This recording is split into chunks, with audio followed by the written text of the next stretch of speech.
I never imagined that the person I trusted the most would betray me in the most unimaginable way. I was 32 when the truth came crashing down on me. My sister, the one I grew up with, shared secrets and dreams, had committed the ultimate betrayal. It was a chilly autumn evening when I stumbled upon the truth. William, my then fiancé, had left his phone on the kitchen counter. A message popped up, glaring at me with its harsh reality. It was from my sister, a message that was clearly not meant for a brother-in-law. My heart sank as I read the words, "I miss you, can't wait for our little family to be complete." Confronting William was a blur of tears and disbelief. Why her? Why my sister? I remember asking, my voice trembling. William couldn't meet my eyes. "It just happened. I'm sorry. I never meant to hurt you," he muttered. The apology sounded hollow, a feeble attempt to mend a wound too deep. The pain was unbearable, but what came next was even worse. It was a confrontation I had dreaded but couldn't avoid. I went to my sister's house, my mind swirling with anger and hurt. The door opened, and there she stood, her eyes betraying a flicker of guilt. "Is it true?" I asked, my voice barely a whisper. She sighed, looking down at her swollen belly. "Yes, it's true. I'm so sorry," she said, her voice laced with remorse that did little to soothe my pain. "Sorry? You destroy my life and all you can say is sorry." I couldn't contain the bitterness in my voice. She reached out, but I recoiled. "Please understand, it wasn't planned. I never meant to fall for William," she pleaded. "But you did, and now you're carrying another one, his child," I said, the reality sinking in. The conversation that followed was a blur of tears, excuses, and apologies, none of which could undo the betrayal. I left her house with a heavy heart, knowing that our relationship could never be the same again. I had lost not just my fiancé, but my sister too. In that moment, I made a decision. I would cut her out of my life completely. She had broken the sacred bond of sisterhood, and there was no turning back. The weeks following the revelation were the hardest of my life. The betrayal left a gaping hole in my heart, one that seemed impossible to heal. I was engulfed by a mixture of anger, sadness, and an overwhelming sense of loss. It wasn't just about losing William, it was the profound betrayal by my sister that cut the deepest. I remember the day I decided to cut ties. It was a decision that felt both heartbreaking and necessary. My family had gathered at our parents' house, a place that once felt like a sanctuary of warmth and love, now tainted by the betrayal. My mother approached me cautiously, her eyes filled with worry. "Honey, I know you're hurt, but she's still your sister. Maybe with time." I cut her off, the bitterness evident in my voice. "No, Mom, there's no maybe here. She's not my sister anymore, not after what she's done." My father, usually a man of few words, placed a comforting hand on my shoulder. "We understand your pain, but she's family. Family sticks together." I shook my head, tears brimming in my eyes. Family doesn't do what she did. She made her choice, and now I'm making mine. I can't. I won't have her in my life anymore. My parents exchanged a sorrowful glance, the weight of my words hanging heavily in the air. I stood up, feeling the need to assert my decision further. "I expect everyone to respect my choice. I don't want to hear about her. I don't want to see her. And I certainly don't want her to be a part of my life in any way." My mother reached out, her voice trembling. "But she's your sister." I interrupted, a firm resolve in my tone. "She was my sister. She's nothing to me now." The room fell silent, the finality of my words settling like dust. I walked out of that room, knowing I had closed a significant chapter of my life. It was more painful for my family to witness this rift, but for me, it was a necessary step to move forward. As I drove away from the house that day, I felt a strange mix of relief and sorrow. I was leaving behind a part of my life, a part of who I was, but I knew deep down it was the only way to heal, to rebuild myself from the ashes of betrayal. 2 years had passed since the day I decided to sever ties with my sister. Life, as it tends to, moved on in its unpredictable rhythm, leading me to paths I never imagined I would tread. Among these was meeting James, the man who would eventually become my husband. James and I met at a mutual friend's party. I wasn't keen on attending, still nursing the wounds of my past, but something about that evening felt different. It was there, amidst laughter and casual chatter, that I saw James for the first time. He had a kind smile and eyes that seemed to understand the world in a way few did. We hit it off instantly, talking for hours. It was during one of our deep conversations that I decided to open up about my past. I had a pretty rough breakup, I started hesitatingly.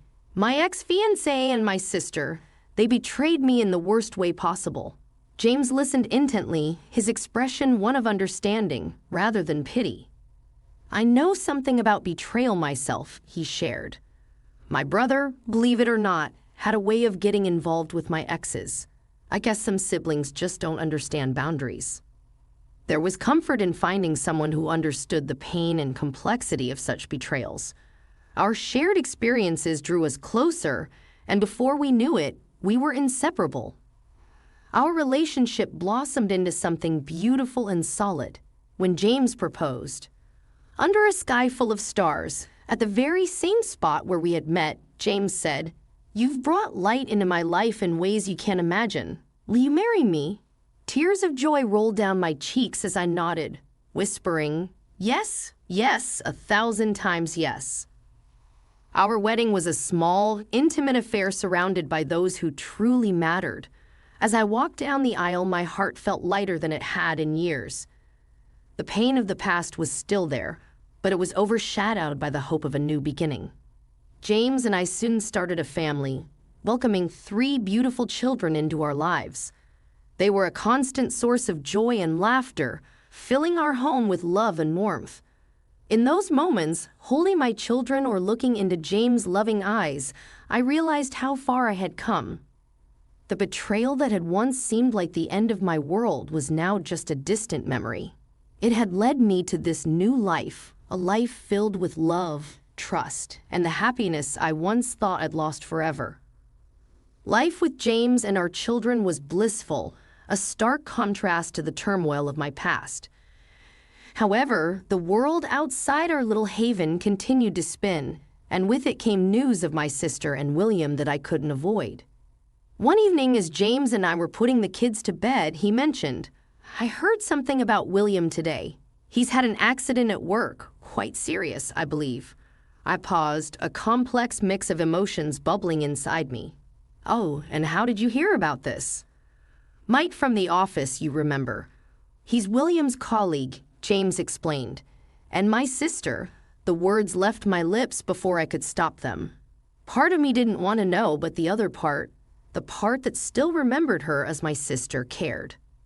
Despite everything, she's struggling to say the least.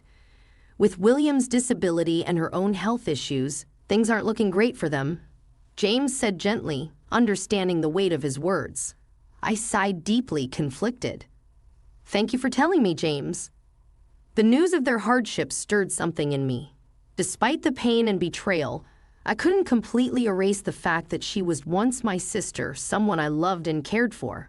But the wound was still there, a reminder of the line she had crossed. A few days later, my mother called. I could sense the hesitancy in her voice. "Dear, I know you don't want to hear about her, but your sister is in a bad place right now. And with William's condition, they're struggling to even feed the girls." I started, my voice heavy with unspoken emotion. "Mom, I'm not asking you to forgive her.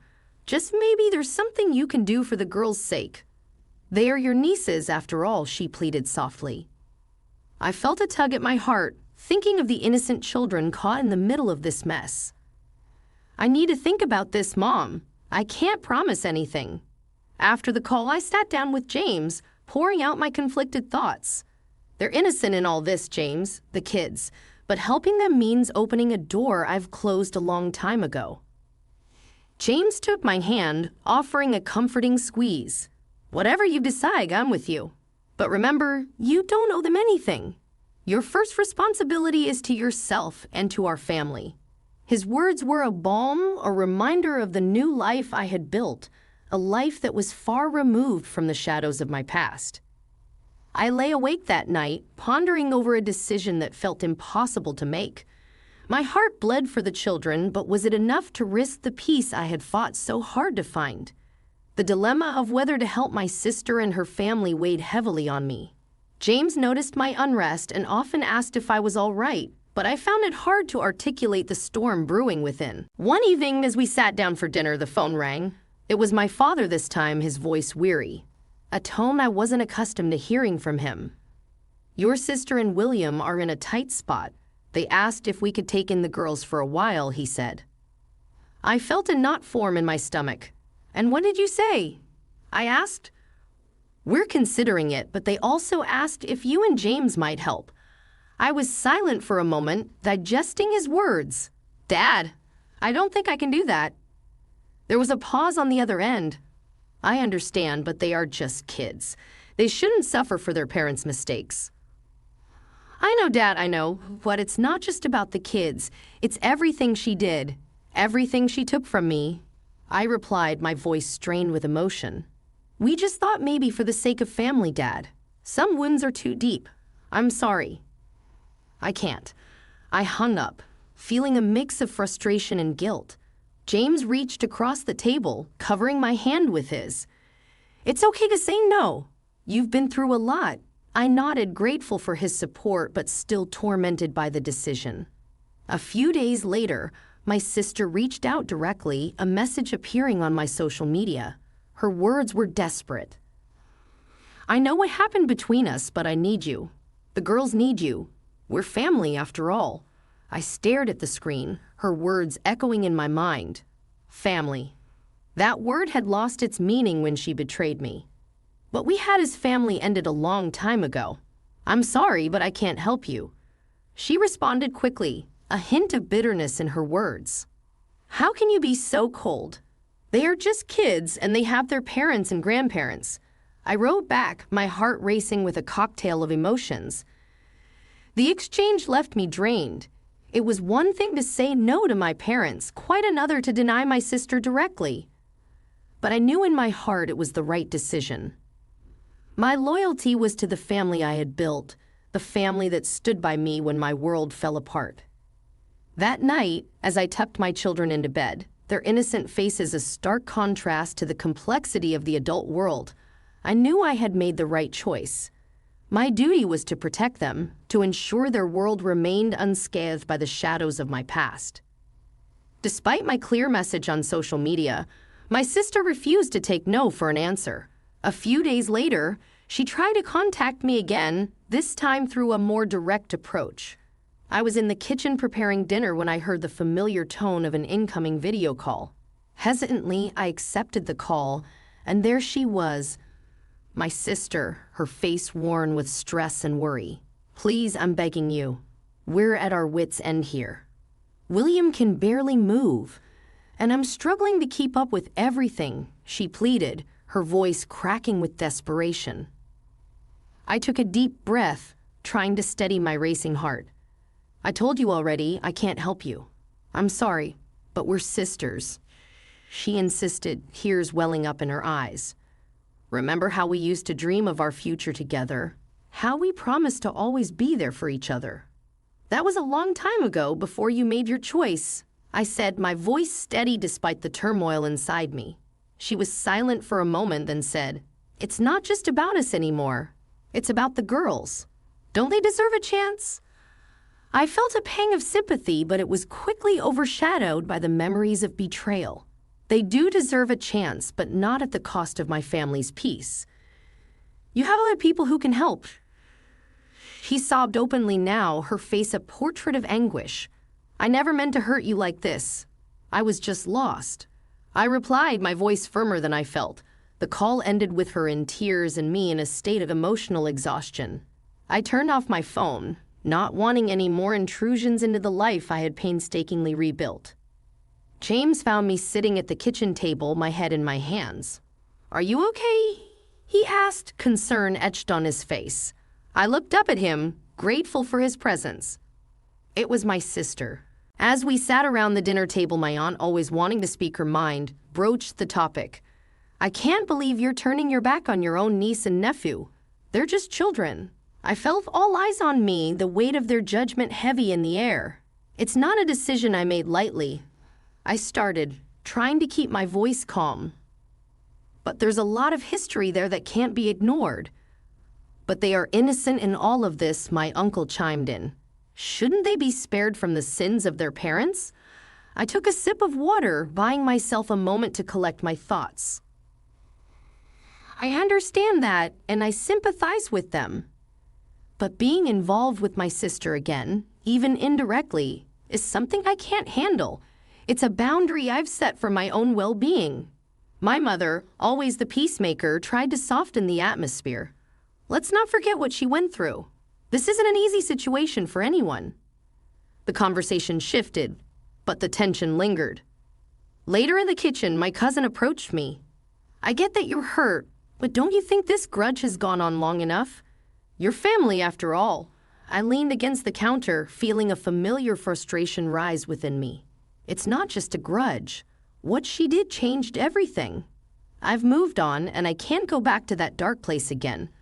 My cousin shrugged a few days later, I found myself at my parents' house, helping my mom with some chores. She seized a quiet moment to speak her mind. You know, your sister called me crying the other day, she said, her voice tinged with concern. I paused, the dishcloth in my hand momentarily still. Mom, she's really struggling, and those kids... My mom's voice trailed off, laden with unspoken pleas. I took a deep breath, steeling myself. I know it's hard, Mom, but I have to think about my mental health too. Being around her, even indirectly, would bring back a lot of pain. My mom reached out, touching my hand gently. I understand, dear. I just wish things were different.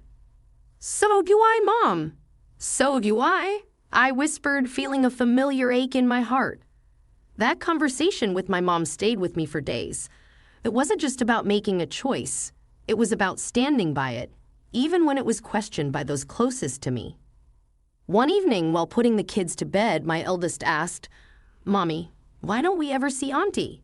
Her question caught me off guard. Well, honey, sometimes people have disagreements, and it's better for them to stay apart, like when I don't want to play with Tommy because he took my toy. Something like that, I replied, tucking her in. Lying in bed later that night, I thought about my daughter's innocent question. My decision not only affected me, but also the perception of my children. It was a sobering thought, but I knew I had to stand my ground for the sake of my own well-being and for the healthy environment I wanted for my children. They deserved a mother who was whole, not fragmented by the ghosts of her past. As days turned into weeks, the initial storm of family opinions gradually settled into a quiet but persistent hum in the background of our lives. Despite the support from James and the joy our children brought, there were moments when doubt crept in, whispering what ifs and could have beens. One such evening, while the kids were at a sleepover, Jam and I were enjoying a quiet dinner. He broached the subject that had been lingering in the air. You've been distant lately. Is it about your sister again? He asked, his eyes reflecting a mix of concern and understanding. I put down my fork, the truth spilling out. Part of me wonders if I'm being too harsh, but then I remember the pain, the betrayal, and I just can't bring myself to face her, not even for the sake of her kids. James reached across the table, taking my hand. It's okay to have these feelings. You're human. But don't forget, you made this decision for valid reasons. Your peace of mind is important, too. I nodded, grateful for his unwavering support. I know. It's just hard when your own family questions your choices. We can't control what others think or feel, but we can control how we react and how we let it affect us in our family, he said gently. His words were a gentle reminder of the strength I have found in myself and in our life together. The path I had chosen was not an easy one, but it was one that prioritized my healing and the well-being of the family James and I had built. A few days later, during a phone call with my dad, He hesitantly mentioned my sister again. "I just thought you should know your sister's been asking about you. She's worried despite everything," he said softly. I felt a twinge in my heart, but the resolve was still strong. "Tell her I'm fine, Dad, but that's all, please. I don't want any more messages or updates." There was a brief silence before he replied, "Okay, I understand. I just hope one day things can be different." "Maybe, Dad, but not now, not yet," I replied, a sense of finality in my voice.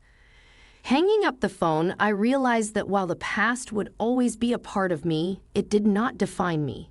My choices, difficult as they were, have led me to a place of growth and newfound strength. I had learned to prioritize my own well-being and that of my immediate family. Though the future was uncertain and the path to forgiveness unclear, I found comfort in the love and stability that surrounded me. Now, months had passed since I last heard from my sister. Life with James and our children continued to be a source of joy and stability. Yet, the echoes of the past still resonated, a reminder of the journey I had been on. One sunny afternoon, while watching the kids play in the backyard, James joined me with 2 cups of coffee. He handed me one and smiled. "You seem more at peace these days." I took a sip, feeling the warmth of the coffee and his presence. "I am. It's been a journey, but I think I'm finally learning to let go of the past." "That's good to hear. No matter what, I'm proud of how you handled everything," he said, his eyes full of admiration. I leaned against him, grateful for his unwavering support. "Thanks, James. I couldn't have done it without you." As we sat in comfortable silence, I reflected on the changes within me. The bitterness and pain had faded, replaced by a sense of acceptance and inner peace. It wasn't about forgetting the past, but about choosing not to let it control my present and future. Later that week, while sorting through some old boxes, I came across a photo of my sister and me in our younger days. For the first time in a long while, I looked at it without the sting of betrayal. Instead, there was a recognition of the bond we once shared and an acknowledgement of the separate paths we had taken. That evening, as James and I put the kids to bed, our youngest asked, "Mommy, do you have a sister?" I paused, tucking her in. "Yes, honey, I do. But sometimes even with family, people grow apart." "Will you ever see her again?" she asked, her eyes wide with curiosity. I kissed her forehead, a bittersweet smile on my lips. "Maybe one day, sweetie, but for now, we have our own happy little family, and that's what matters." As I turned off the lights, I realized how far I had come. The journey through pain and betrayal had led me to a place of strength and resilience. My family, James, and our children were my anchor, my source of unconditional love and support. Lying in bed that night, I felt a sense of closure. The chapter of my life involving my sister would always be a part of my story, but it no longer defined me. I had moved forward, not just moved on, and in doing so, I had found a deeper understanding of myself and what truly mattered in life. My heart was at peace, knowing that the future held promise and hope, and I was ready to embrace whatever came next with my loving family by my side.